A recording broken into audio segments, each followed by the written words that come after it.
He had 10 years of knee pain, 5 different PTs, and nothing helped him until he started doing this. When I first met Rob, he had just turned 57 and the stabbing knee pain in his knee began when he was 47. He had a background playing sports such as baseball and basketball, and when he was in his 40s, he began doing long distance running.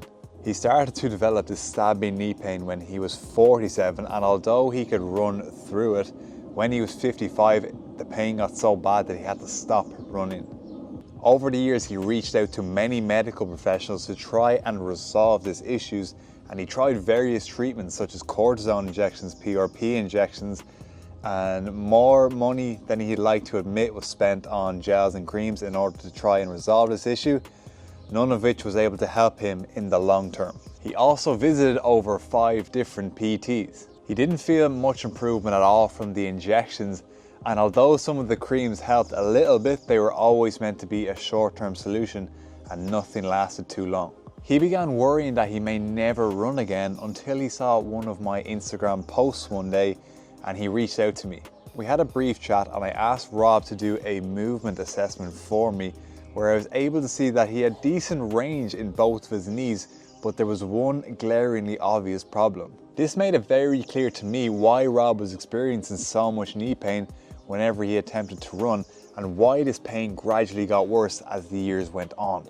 So in this video, I'm going to show you exactly what Rob did to eliminate 10 years worth of stubborn knee pain so he could finally get back to running without any issues. So the reason Rob experienced such stabbing knee pain whenever he was running is because the way his weight was distributed through his foot was coming mainly through this ball of the foot area. The reason this is problematic is because when most of your weight is coming through here, your knees will tend to cave in slightly, and this puts excess pressure on the knee and leads to a lot of pain in the area if left unaddressed.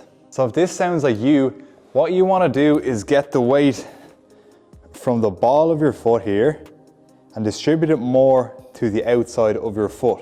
In my experience, this is the most successful way in which you can achieve this healthier shape within your foot. So what I want you to do is line up against the wall like this and stand whatever distance is comfortable for you to get into this position where you shift the weight onto the outsides of your feet and just slowly extend your ankles so you're doing a calf raise, and then coming slowly on the way down. I want you to do 10 reps here. If this is too difficult, we're just going to walk a little bit further from the wall.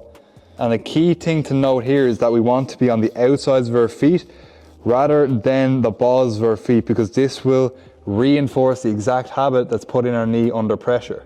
One way that you can track if you're moving in the right direction with this exercise is to grab a towel and place it against the wall that you're performing this exercise on.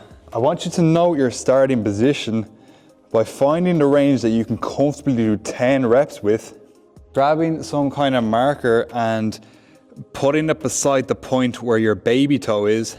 By doing this for 2 rounds and 10 reps daily, you'll be able to go closer and closer towards the wall. If you struggle to perform 10 reps at the point to which you've moved up the towel, you've probably moved too far too fast. So just move back slightly and only move forward when you can do 10 reps comfortably, again emphasizing the outside of the foot at all times. But by doing this daily, you'll gradually be able to move up the towel, and when you're doing so, you'll know that you're distributing more weight from the ball of the foot onto the outside of your foot, and that means you're taking significant pressure off the knee.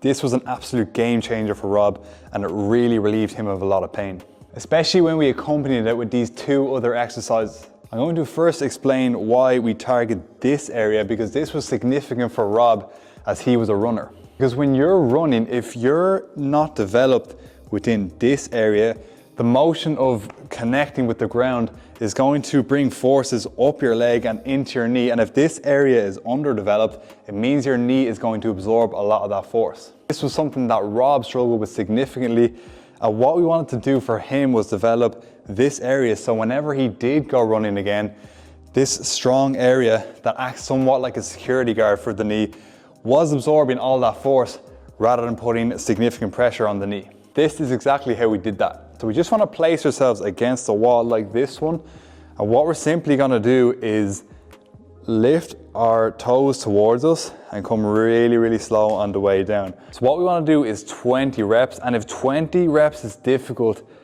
here, it means you want to walk a little bit further away from the wall. It's easier the further you walk away from the wall. The way you'll know you're moving in the right direction is again by using something like a towel. I want you to set up the towel against the wall that you're working on. Find your starting point that you can do 20 reps. Again, you'll be feeling it in this area. You'll know you're hitting the right area and you're performing it correctly if you're feeling it along your shins. And you want to mark the point where your heel is, as that will be your starting point where you can healthily perform 20 reps. And by doing this daily, you'll begin to feel more comfortable bringing your feet closer and closer to the wall. And within 7 days, you can expect to increase the gap between where you started and where you are now by up to 4 inches. Again, you'll notice because you're marking where you were previously. And as 20 reps gets comfortable at each level, you'll know you're developing the area that's gonna take a lot of pressure off the knee. And again, act like that security guard that's gonna make sure that the forces aren't being absorbed by your knee when you're doing things like walking, running, or slowing down. So the last thing we focused on is making sure that any wear and tear that was experienced in the knee as a result of our weight being too far onto the ball of our foot, as well as our underdeveloped area below our knee, because although you may be doing these exercises and they may have helped take the pressure off your knee, there might be some existing wear and tear within the knee that happened while these areas were misaligned. What we want to do is repair the deep structures within the knee that may have been damaged as a result of the periods of time that we spent with weak tibialis area below the knee and with too much weight going onto the balls of our feet over an extensive period of time. And this is the perfect way to do that. You simply want to find a box, and we're going to work one knee at a time. We want 60% of our weight on our front leg and 40 on our back leg. We don't want too much weight on our back because that means that we're not going to be working the knee as much. And what we want to do from here is go as far as we can over our toe without pain and just come in and out of this position.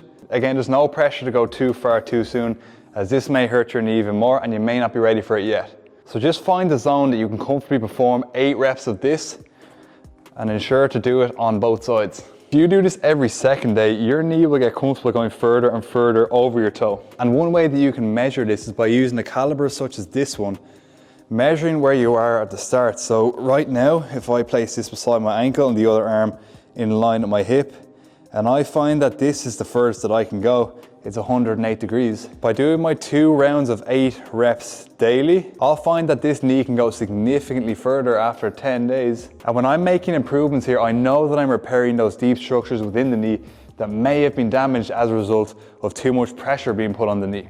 These are 3 very common causes of knee pain, and when Rob implemented this into his routine, it helped him significantly. It's great to see him back running without any issues, and if you benefited from anything I took you through today, let me know in the comments. Post a comment to let me know where you are, and then update it in 7 days' time to let me know how much you've improved. If you have any other comments or observations or questions that you want answered, just send them to the comment section and I'll get back to them all. Subscribe for more videos like this, and I'll see you in the next one.